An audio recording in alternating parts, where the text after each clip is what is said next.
Well,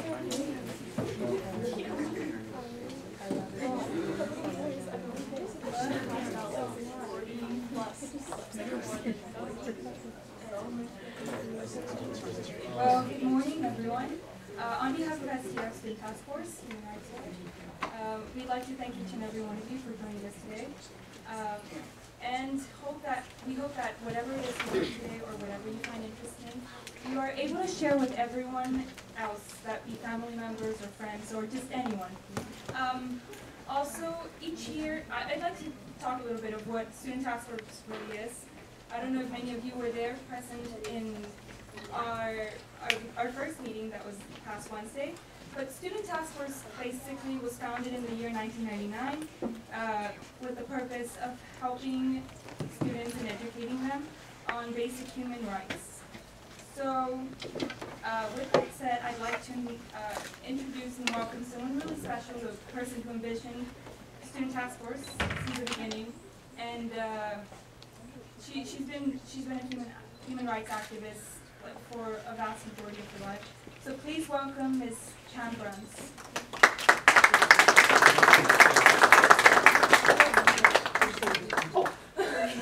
Yeah. Would you like to say anything, Pam? Well, not right this second. Thank you. Thank you for having us here. I'd also like to introduce our STF intern for the year, Bree Cook. She works with us twice a week, actually, helping us with our campaign for the right to education this year.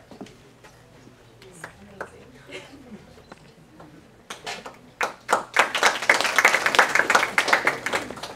And now I'd like to introduce our special guest, Brooks Allen. He is the Southern California's ACLU Director of Education Advocacy, and he has a lifelong commitment to social justice. Today he's going to be speaking to us about his work with the Williams versus California case, and how he works to preserve student safety and healthy, and just how to get a complete education in public schools in California.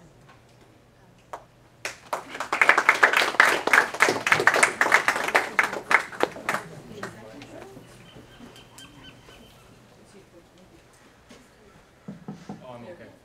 I'm fine with that. Oh, the video. Oh, sorry. Is this on? Okay. All right. So it feels very official to have a mic in front of you all. Usually I speak to a room this size, I can just project, but we'll work together. Thank you all for having me here today. As the country presenter said, my name is Brooks Allen. I'm an attorney. I work for the American Civil Liberties Union of Southern California. Has anyone here ever heard of the ACLU? All right. Back there, what do you know about the ACLU? Is that curiosity? I don't mean to put you on the spot. No, it's all good. It's all good. Basically, the ACLU has fought for rights, various rights, throughout the years. I don't know actually the year it was established, but I know it was quite a while ago. Okay, no, that's perfect. That's exactly right. So the American Civil Liberties Union, which is a national organization, we're the Southern California affiliate, our mission is to defend the U.S. Constitution's Bill of Rights. And so you'll learn about the Bill of Rights in your classes. That's what the ACLU was established to do, was to fight and protect everyone's individual Bill of Rights. Now, when we've talked about what that means, people oftentimes say, well, why is the ACLU involved in schools and education? And that is because we fundamentally believe that unless you have an opportunity to go to school, an opportunity to learn, an opportunity to receive a quality education, you can't exercise your rights. Right? You can't exercise your right to free speech, to vote, to be a member of our society unless you have high quality education. And in California, our state constitution, which is different than the federal constitution, right? Each state, we have our own constitution as well, provides that there's a fundamental right to education. And up here, a little bit about the text of that. But when people ask about, look, do you have a right to education? In terms of the United States generally, in the federal constitution, there is no right. The U.S. Supreme Court has said students don't have a right to an educational opportunity, but in California, we do. And where students don't get equal opportunity to education, the courts can step in, and that's oftentimes what we do, is we represent students, your age or younger, and their parents, where they feel students haven't received an equal opportunity to learn. So I was asked to come here today and talk at least a little bit briefly about our work that we've done in that regard, and then we'll try to open up for questions. So I'll try to keep it relatively brief and relatively quick. So a case that we brought in 2000, which may seem like a long time away to you guys, doesn't seem like that long ago to me. We brought on behalf of students across the entire state of California. And here you can see there's a press conference when the filing of the case was made. And we charged that the state of California, so our state government, wasn't providing all students an equal opportunity to learn. And so a lot of our clients, a lot of them are high school students like themselves, didn't have books. So for instance, if you get the next slide, we talked about 3 core things they didn't have. They didn't have books to take home to study, the facilities were unsafe, and they didn't have enough qualified teachers. When we talk about books, some of my clients that I worked with, night before for a math test, for instance, the teacher would actually grab a hat, and they'd have everyone put their names in that hat, take it to the front of the room, and everyone would pick names to see who got to take home a book the night before the test. Because there were so few books that you didn't necessarily get a book to go home to study that night. Another example, I had a client from Fremont High School in the East Bay, near Oakland. And he and his cousin would swap books during brunch or lunch period because neither one of them had a novel that had all the pages in it. So if they knew how to have a reading quiz, you had to swap to try to make sure you get to read all the pages before class. A lot of classes where students shared one book, 3 or 4 students, nobody got to take it home. And a lot of teachers who testified, they just didn't even assign homework because they didn't have enough books. Some of the issues that came up on the facilities, we had students, particularly in the Central Valley, but here in parts of LA as well, where temperatures would reach over 100 degrees in the classrooms. They had no air conditioning. A teacher would simply just turn off the lights, would get kind of cold compresses, go get some paper towels from the bathroom, right? Wet them down, put them over back to people's necks because it's so hot. So obviously, not a lot's going on in class when that happens, right? Not a lot of teaching, not a lot of learning. Unrepaired hazardous facilities, a lot of schools, we had tons of broken windows, literally roofs that were leaking during class. People were moving their desks because you had the leak spot going on right there. Teachers were having to avoid it, moving around. And then the one that got a lot of attention, a lot of bathrooms. I'm sure you all may have either seen some of these yourselves or had friends who have, where the bathrooms are so nasty, no one's ever going to go in them, and oftentimes they weren't even open in the first place. Lots of rats, vermin infestation, lack of water drinking fountains, and other problems would come up. These are a couple of pictures of a couple of the schools attended by the Williams plaintiffs. These are students that brought this lawsuit against the state. These were taken at the time the lawsuit was filed. Luther Burbank Middle School, see the drinking fountain. This is from Jefferson High here in LA. Actually, that bathroom, as funky as it looks, was actually one of the better looking bathrooms we saw during the case.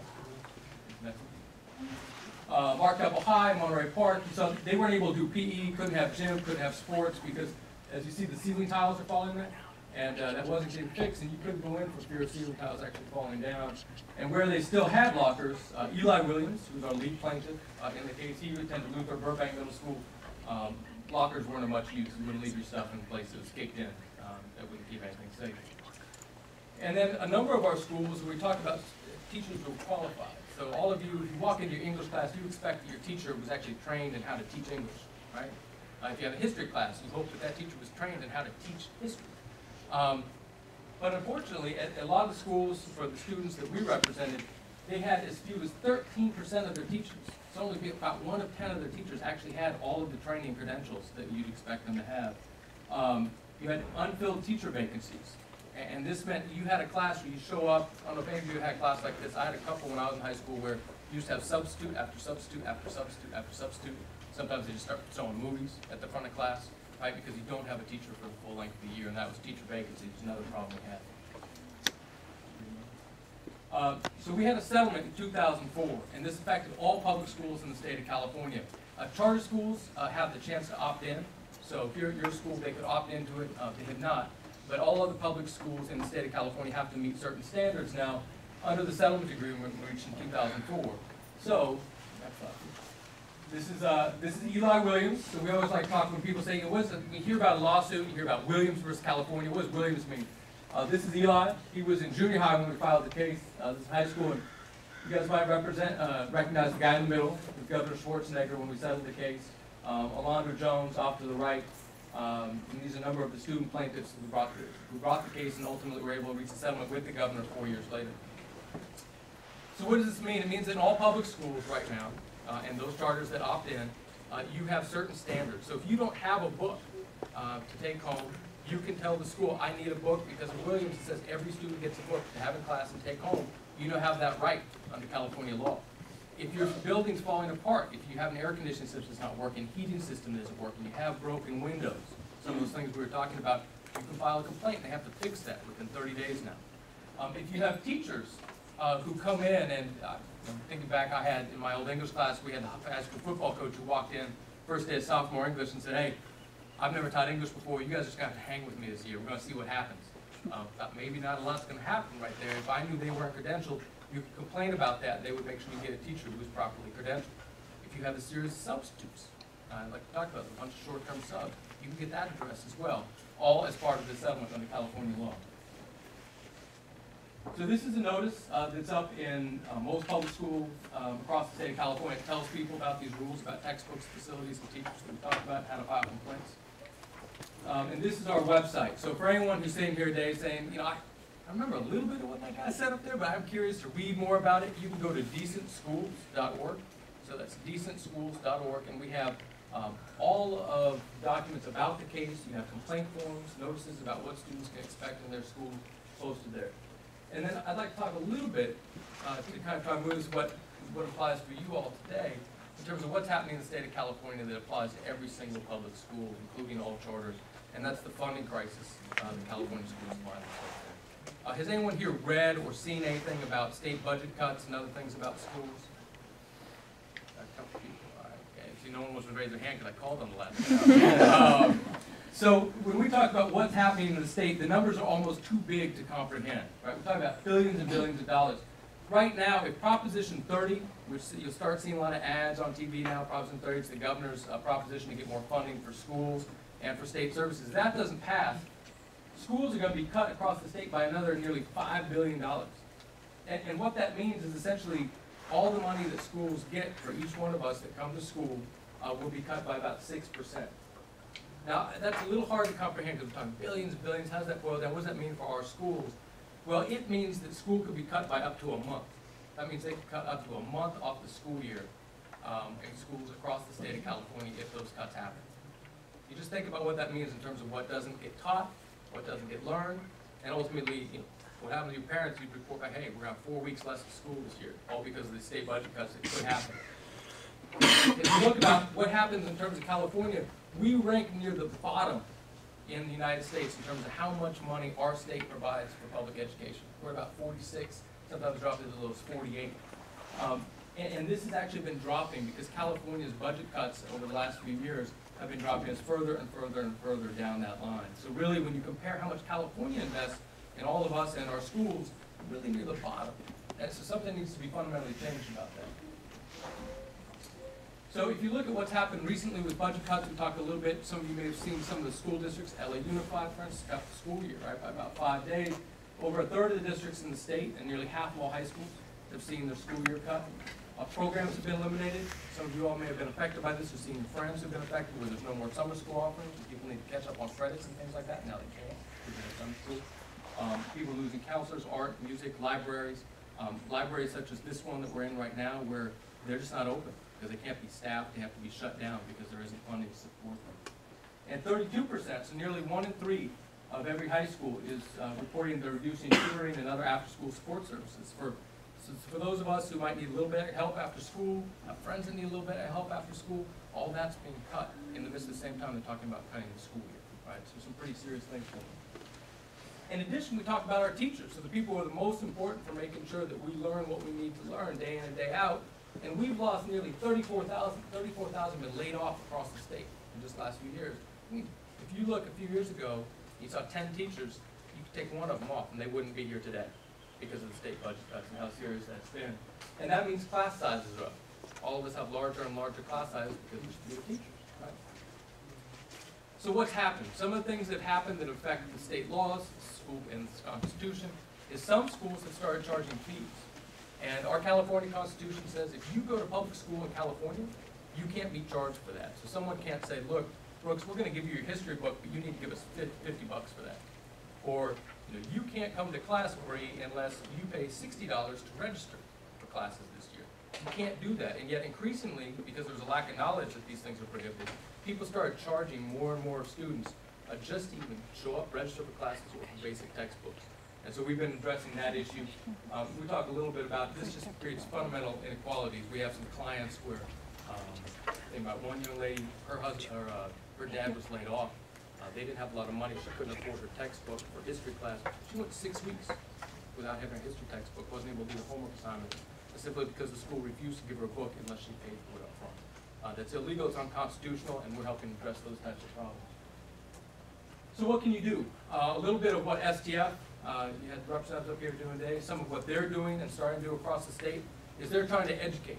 Part of why we're here today is how you can talk to your peers, your parents, your friends, your community, and tell them about what's going on. Talk about the impact of the state budget cuts. When people say, oh, you know, I see these headlines, but I've seen them year after year after year, I don't really know what that means. You can start telling them it means that schools might be cut by a month. And that means we'd have the shortest school year in the industrialized world, not just in the United States or California, in the entire industrialized world. We talk about all the countries that have longer school years. We'd have the shortest if that happens. So you can start making it really tangible for them, make them start thinking about what does this mean when you think about propositions on the ballot. How is it going to affect not just you, but your brothers, your sisters, and other folks in your community, right? Taking action. So we talked about not only just doing this, but also talking to folks about getting registered to vote, people make sure that schools are a priority in their discussion. We talk about school funding and supporting your teachers, your school, your community. And then also looking at what's happening both locally, in terms of you're always going to have local elections, right? The parcel taxes, the bonds. People are talking about what's going to be the priority of the community, or people fundraising for the schools, but also state advocacy. What's happening with legislation with Sacramento. Sometimes these things seem really distant, but folks at SDF are working to try to connect you with local state representatives. The people are going to ultimately be making the decisions about whether to fund schools, how much to fund schools, whether schools get cut, what things get cut. I know transportation's been a huge issue here. Will they cut school transportation? Right? That was a decision made in Sacramento last year. It was a big debate. There weren't many student voices there, and there were a few. And the more and more that they hear the student voice, the more the politicians actually will pay attention, because they don't see the students very often. They don't hear your voices. So these are all some key things you can do in terms of taking action. I can leave my contact information up for a moment. I know I've moved pretty quick because we have a limited amount of time, but I would like to share a little bit of time. I think we have 15, 20 minutes for questions. 20, yeah. yeah. And if you all have questions about anything that I talked about or anything else that you think I might be able to help out with, I'll be happy to answer your questions. Thank you for having me.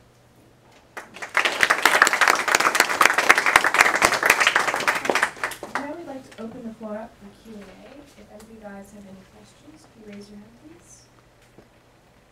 Hi. What can students do to protect their rights to education? So, really, the right to education is broad, right? I mean, this we're talking about. The California Constitution says you have the right to education, which means that while the state says you have to go to school, right? There's what we call compulsory education laws, right? You're under 18, you have to go to school. At the same time, the state has certain things that it has to provide for you. It's supposed to provide an equal educational opportunity. It's supposed to be approximately equal to what everyone else in the state receives. They're supposed to make sure that you don't have to pay. So we talked about the free education clause. And so where you see that right's being denied, so you see where you are not having the same access to educational opportunities that others are, or you see friends or family or other folks in communities don't have that same type of access, you can speak up. So this means sometimes your local school board is making decisions that you might think are wrong, that treat some students differently than others. You can speak up at your school board. You can speak up by contacting organizations such as mine, the American Civil Liberties Union. We've got our information here, and say, look, I'm really concerned about what's going on. I don't think it's right. I don't know if it's illegal. You're not supposed to have to know that, but I don't think it's right. That's kind of always the thing, that gut feeling you have. And then you can approach and start talking about organizing. Start talking about students coming together to talk about what they fundamentally think is right. Years ago, we had cases in California where students were being turned away because they were being asked what their immigration status was. And this went all the way up to the Supreme Court, and we were able to prove that they can't ask that question, right? And it all started from people saying, well, I don't think that's right. And we were able to challenge it through the courts and ultimately prove you can't ask anybody for their immigration paperwork and see whether they're a citizen or resident or not before that. So it all starts with the, kind of that gut feeling, organizing, and then contacting those that can help you advocate. Thank you. I actually have a question. What sparked your interest in education? and what made you so passionate about this topic? Yeah, my whole family is teachers, and my uncle, dad, mom, a lot of folks who all taught, and my dad helped run a program that helped folks who never had anyone go to college in their family. This first generation, they never get to college, and my dad helped run a program at the University of California, Santa Cruz, UCS Peninsula.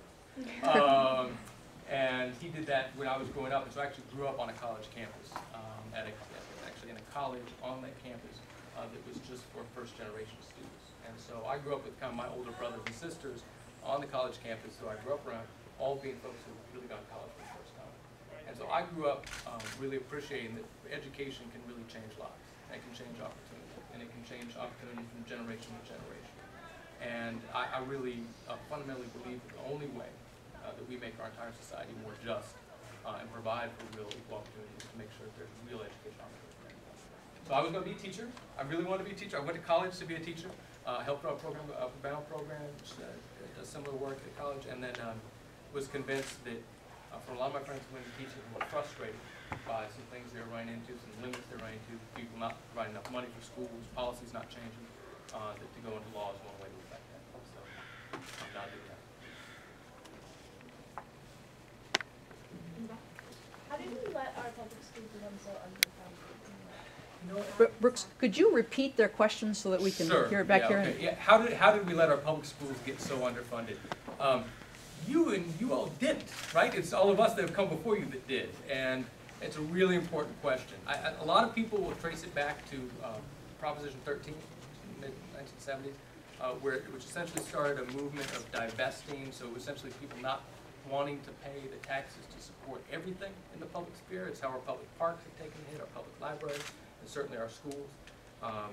There's a complicated answer in terms of people increasingly relying upon income taxes and sales taxes, which in good times, we get a lot of money, right? The late 90s, internet boom, stocks going really well, we started to see money for schools was getting much better, but as soon as that fell, funding fell way off right with it, whereas property tax, which was the focus of Proposition 13, is more steady, right? The property values remain much more steady, so it doesn't matter what's happening with the labor market as much, and so schools can plan more, and you can have better funding for schools. It used to be, prior to Proposition 13, the California schools were much better off. My dad went to a real run-of-the-mill urban high schools, and they taught 4 or 5 languages, right? We had art and music programs, and that was common. Everybody had that, and you just don't see that now. And I think part of it is that we, certainly overall we have an economic recession that's hit all of us hard, but why is California so low? I think a lot of it can be traced to the fact that there's been anti-tax movement and not supporting the public sphere generally, and then schools are nearly half of the state budget. So anytime we see any news that talks about what's happening with the state and state revenues, you got to figure nearly 50% of that goes straight to schools. So however the state goes, schools go. And I think we would continue to see more and more. Yes, sir. Is it the opinion of the ACLU that public school students are entitled to an education equal to that of private institutions?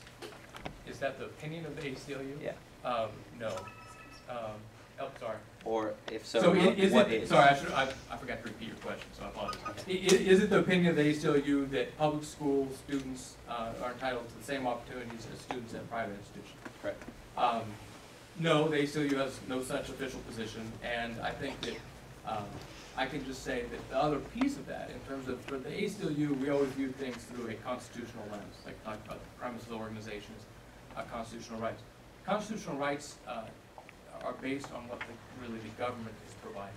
So when we talk about equal educational opportunity, this is equal educational opportunity through public schools, and there has to be equality through that. So there is no mandate, there's no constitutional mandate that public schools provide exactly the same as what any private institution could provide, right? There's a lot of reasons for that, but ultimately it comes down to what's tied to state funding. And so I think receive state dollars where they're supposed to have basic equality.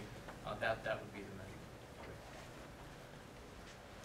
Yes, sir. So we've heard about these budget cuts and everything for a long time, but how much of a crisis is California in right now regarding education? So the question is, we've heard about these budget cuts for a long time, but how much of a crisis is California in right now? We're in the worst of it. And I think part of it is people have become somewhat numb to it because we've heard the really bad budget cuts. We read these headlines, we see how bad it is year after year, and people say how terrible it is. See lots of teachers laid off. But some of the numbers I just shared with you now in terms of, we're talking about over 10% of teachers across the state that have been laid off. That's going to get much worse if we see these trigger cuts. So essentially what will happen if Proposition 30 doesn't pass, the governor and the legislature have said, look, we're going to get essentially $5 billion more, it's going to be cut. And I said that will allow districts to go, as I said, to the shortest school year in the industrialized world. And that California has never been that low, of 160 days. We've never been to that point. So as bad as it is, we are looking into an abyss, really, in terms of it being worse than we probably have ever seen it in our lifetimes, and certainly stretching back 1950s and beyond. Yes. I actually have another question. So Proposition 30 does not pass, and that does happen. What is something that we can do as students to ensure that we get the necessary Yeah, I think if you see Proposition 30 not pass, there are what I call, there's supposed to be these automatic cuts. And not repeating my question. What can we do to ensure, the question is, what can we do to ensure that we can still get the education to which we are entitled and have a right to if Proposition 30 doesn't pass? I think there are supposed to be these automatic cuts if Proposition 30 doesn't pass. They call it the trigger cuts. That's not so automatic. I mean, technically in state law, that is what's supposed to happen. But the day that we find out what happens to Proposition 30 and Proposition 38, which is another state education funding initiative, there's going to ensue a huge debate. If one of them does not pass, or both of them do not pass, the legislature is quickly going to convene and start figuring out what are we going to do now, because there are supposed to be these automatic cuts. It will be really critical to ensure that if there are going to be these cuts, and they're anywhere as large as what they're talking about, $5 billion, that you see that the cuts are more equitable, right? I mean, oftentimes what we've seen throughout our history is that when you see cuts, the people that speak up don't get cut nearly as much as those who don't. And those who have access to the halls of power and to their state representatives and others, they don't get cut as much as others, right? And so I think it would be very important to be quickly organizing to try and get our voices heard. We're talking organizationally about what we would do to try to make sure cuts are more equitable. And then ultimately it's then to try to see what do we do then to try to find another source of revenue.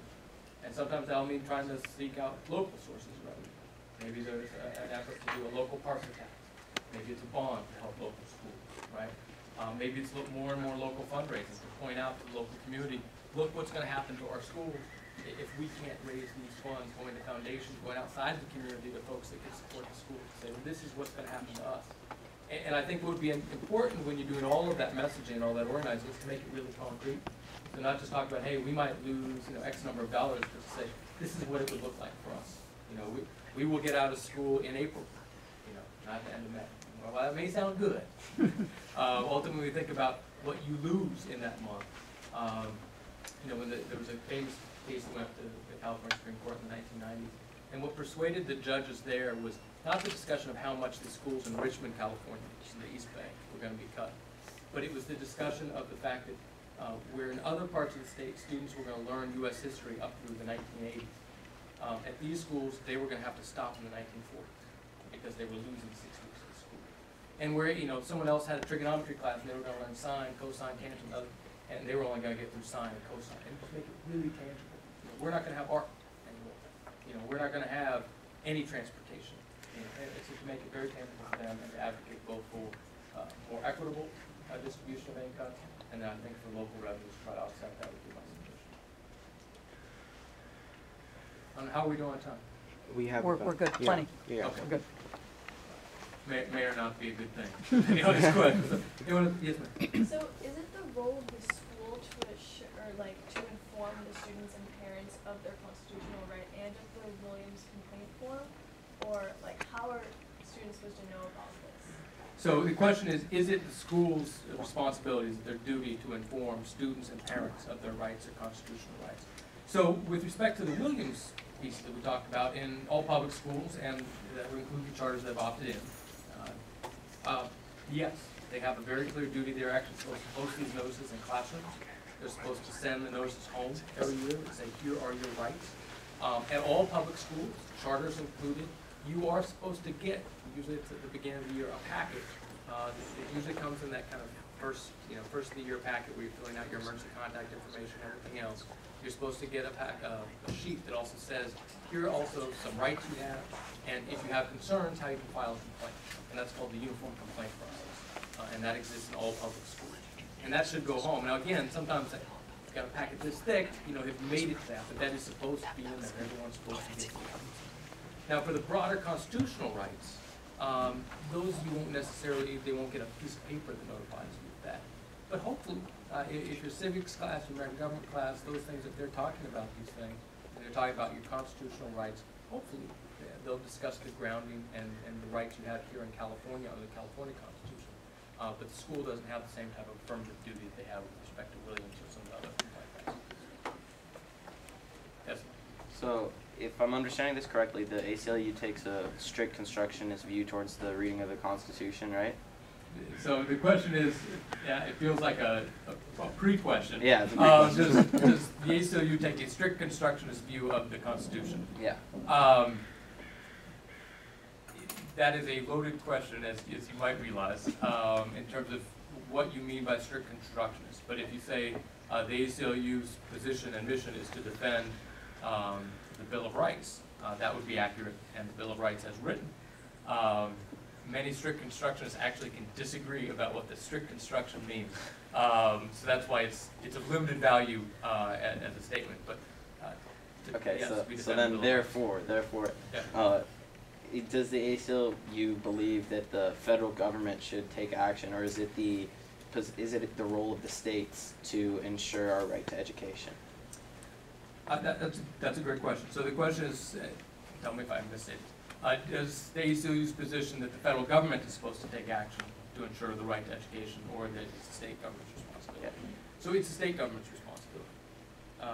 In California, as in many states, although here in California we have a very strong constitutional law about the fundamental right to education. It's not true in all states, and certainly not true as a federal right, but we have a state constitution, fundamental right to education under the California Constitution. And so where the ACLU brings lawsuits like Williams on behalf of the students claiming and forcing the state to provide more equitable or equal educational opportunities, we bring those claims under the state constitution. Good question. Thank you. Yeah. Okay, so last year in our journalism class, we watched a documentary about the school-to-prison pipeline. Would you mind explaining that a little bit for those who don't know? Sure. So the question is, there was a movie that they watched in journalism class about the school-to-prison pipeline. The question is whether I can talk a little bit about that. So I will just say as a disclaimer, I've never loved the term. There is a term called the school-prison pipeline. Essentially, the idea is that there is structural inequalities built into our school systems. And this part I agree with, but it's still not the term. Where students in certain communities and certain schools are structurally provided fewer opportunities than others. And that through discipline practices that tend to be discriminatorily applied. And there's a lot of data, in fact, a lot of data the federal government has just provided in the last few years that shows, for instance, young men and women of color, but particularly young men, African American men, Latino men, are disproportionately subjected to harsh discipline, expulsion, suspension, at disproportionate rates to any type of offense. So for instance, in California, it gets put under the term defiance of authority. There is a basis in the California Ed Code to suspend or expel someone for defiance of authority, which as I always said is basically just shorthand for talking back.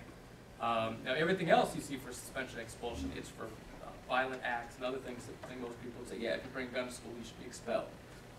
But a lot more people are suffer disproportionate discipline in those areas, which then puts you in contact with the court system and the justice system.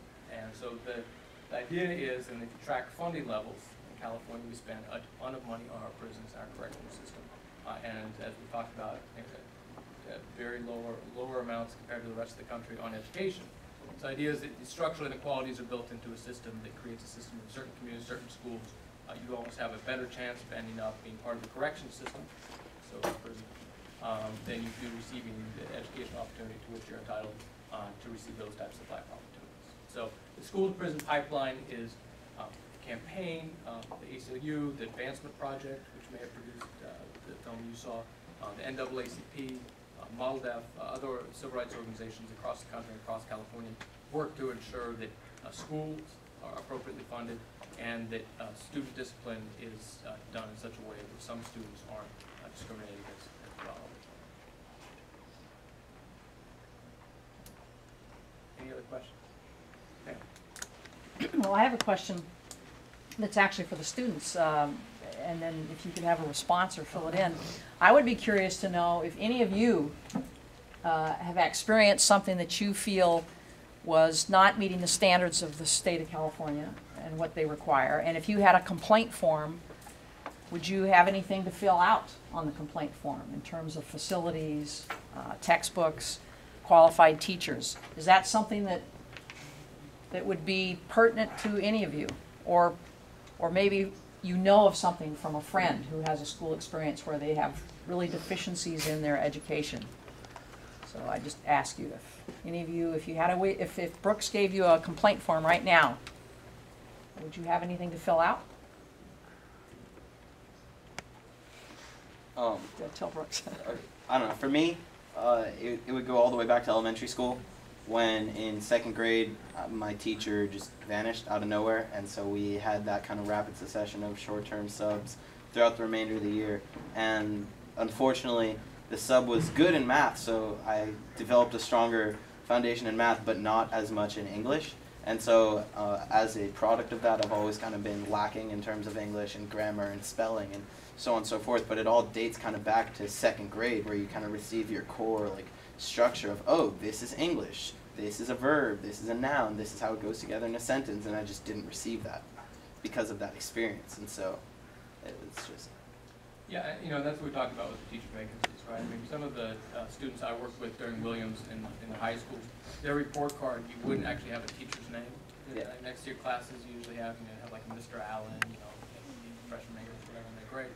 They actually would have, you know, Mr. A, Mr. B, Mr. C, Mr. D, because they had had so many teachers throughout the year, they couldn't really say it was any particular teacher's class, right? So they just assigned kind of a hypothetical teacher to that grade. And, you know, talk about this experience, and you had it for the entire year, it sounds like, in second grade, and for high school students where you have it in multiple subjects, right? So, you know, in my high school, I had it for chemistry, a similar experience. We had a teacher who left out, and we had a guy never taught chemistry, and frankly went and slept in his car during most of the period, usually in chemistry. That led to people doing some funny things with chemicals in the corner. But not much chemistry was taught. And people, you know, similarly to your story, some people would joke, oh, none of us are ever going to be doctors, none of us are going to be chemists, and people would joke that never was going to happen anyway. But no one got any grounding in chemistry, right? And if you have that in multiple subjects, what does that mean? And the Williams forms would allow you to fill out a complaint that says, look, I don't have a permanent teacher assigned for this class, or I don't have a permanent teacher assigned for this class who actually knows the subject. And then they would have to do something about that. So that would be really important to flag and make sure that others know that they have the ability to do that. Is anyone else with an experience? Well, I'd like to share an experience. Actually, before I transferred to Palisades Charter High School, I went to my home school, which is in Huntington Park, and it wasn't too good as far as quality of education that we were receiving, because first of all, when I came here, I actually found out of actual AP courses that were offered to students. Back there, we only had about 2, and so, which was really sad. And then also the way our classes were structured, some of us were in honors classes, and it was only about like 6 of us, while the other classes were like 42 students packed in a class, and it just seemed really unfair that other students had to go through that. Yeah, you know, it's interesting. That was actually another case that our offices brought. It was on behalf of students who attended schools that only offered, in the same district, that only offered 1 AP class, for instance, while others in the district offered 20, 24. And they talked about, you know, because I think we all know that oftentimes you get that extra bonus point. Taking an AP class helps your GPA, you do weighted GPA. And if you're trying to get into a CSU or UC, you know, obviously, if you go to school that has 20 AP classes, you can get your GPA a lot higher than even someone who got all A's and took the only AP class at their school. So it places them fundamentally at a disadvantage, and brought a lawsuit to get those types of opportunities equalized as well. Is there a limit of like a class size limit? Is there any law, or can public schools just have any amount of students? There are some limits, but it tends to vary district to district. So typically, your teachers will have a contract with the district that places certain caps on how many students are supposed to be placed into their class. So that would kind of be the first thing that we would look to. There are, of course, there are always, you know, we see, let's try to see if this, but there is a sign here. Sometimes there's signs up in the room that kind of have a fire marshal sign. Have you guys ever seen that? It would say maximum number of people in this room is like 150, something like that. If you exceed that, that's a problem, obviously. But other than that, there's no statewide loading standard. If we load students, that is how the state talks about it. We load classrooms with us. Yeah, but there is no set limit. So typically, look at your local contract. Yeah. Would it be possible to go up the class size? Because at the beginning of the school year, there were 43 students in my history class, and only 40 desks. So we had the students standing in the back, and seeing if there was a door, there's no limit. Yeah, it's been an interesting question. Of course, first of all, you have to make sure the way this applies, right? So the charter would have to opt in with, but Okay. if you did, Well, Abdul said he was, because he it's took not the a- question. it's not an easy answer, because technically, the answer would be no. The overcrowding was qualified, it's not the facility qualified for it. But we have had, I worked with students and parents who filed complaints about overcrowding, using exactly that type of example, and been able to point out that, for instance, if there's so many people in the class, you have to block them their seats, for instance. Or that there's so many that the classroom's actually getting really warm. You know, we had small classrooms, we had 45 students, and all of a sudden it's getting really warm, and if you look at that poses some health and safety threats. Or we had one where they had so many people where they're sitting back on the sinks, and then computers and things are being moved over towards the sinks, so all of a sudden you had live wires in your sinks. So you just have to figure out a way, and this is important with advocacy, right? You figure out, like, what's the lens? And the lens is, you can file a complaint about a facility problem.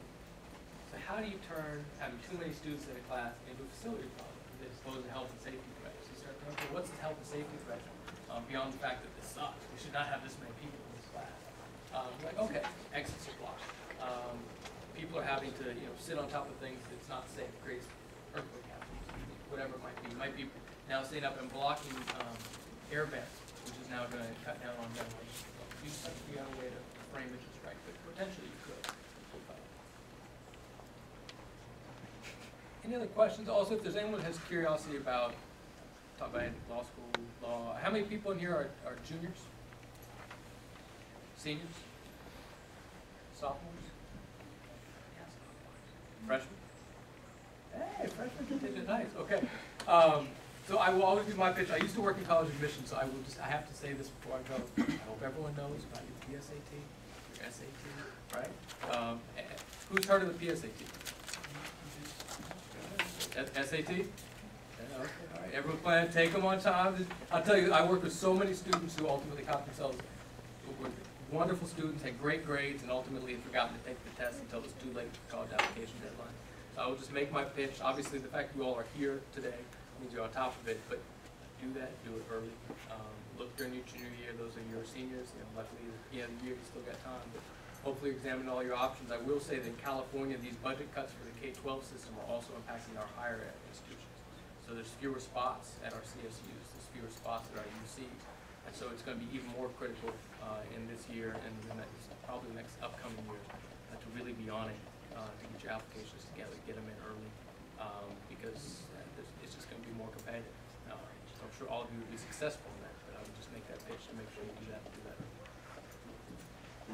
Sorry, just one final question.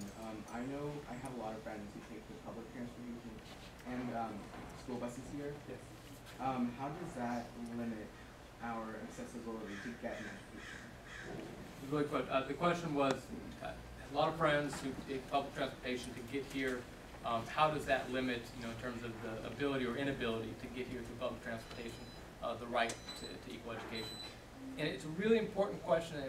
It's been one that the courts, frankly, have not reached the decisions that we would hope they would see. So there were students, people heard of Arcadia, there were students in Arcadia who brought a lawsuit to try to say that the state and the school system had to provide that transportation. Didn't have an option, has to provide the transportation, has to provide it for free to get to and from school. And unfortunately, our state appellate court, our state Supreme Court, our appellate court, found that that is not something that a district has to provide. I think they're wrong in that decision. I actually think they misapplied the law, but I'm not a Supreme Court justice, that doesn't do you any good. But I do think that they found that the process of getting students to and from school is not part of the educational mission of the school. It's different for after-school activities, oddly. The rule is if you're part of an after-school activity and the school provides transportation, that has to be provided for free, unless they allow students to have other transportation there. But in terms of getting to and from, they said that's not covered. So it is an oddity, but that's currently what the law says. Yes, sir. I just wanted to make a statement. I know somebody asked a question about class size, and I wanted to say that at Palisades High School, our class size is 40 because of the fire code restrictions. So it's 40 students plus teacher and 1 aide is the maximum. So 42 people in a classroom at Palisades. So there you go. So you get your fire code restrictions. Thank you. All right. Well, thank you all for having me here today. Hopefully, you got something that was worthwhile. Like I said, if you're interested, go on to decentschools.org. It has some great information. You can also see the statements of all the students involved in Williams case, talked about their experiences there. If you have any questions that would come up, got my information here, and the SDF students know how to reach me as well. I wish you all the best.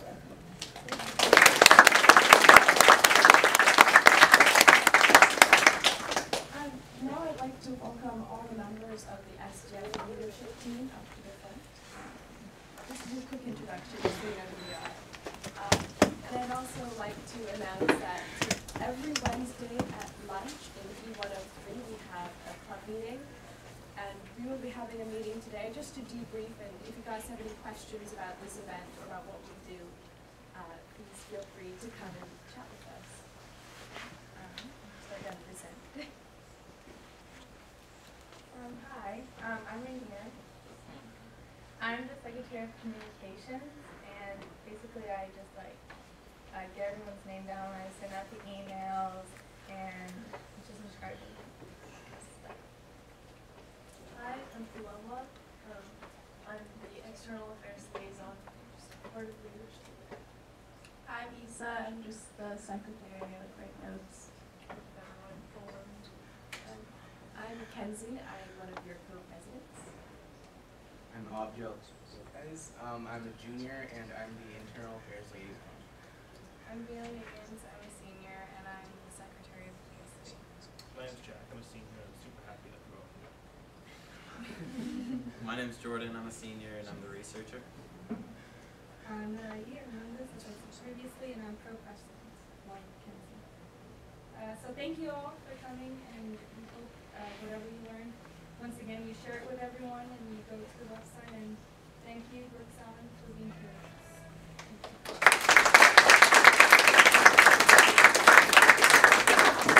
This is a flyer that we're going to be handing out on your way out, which is some statistics from today's presentation in case you want to pass on information to your friends, your family,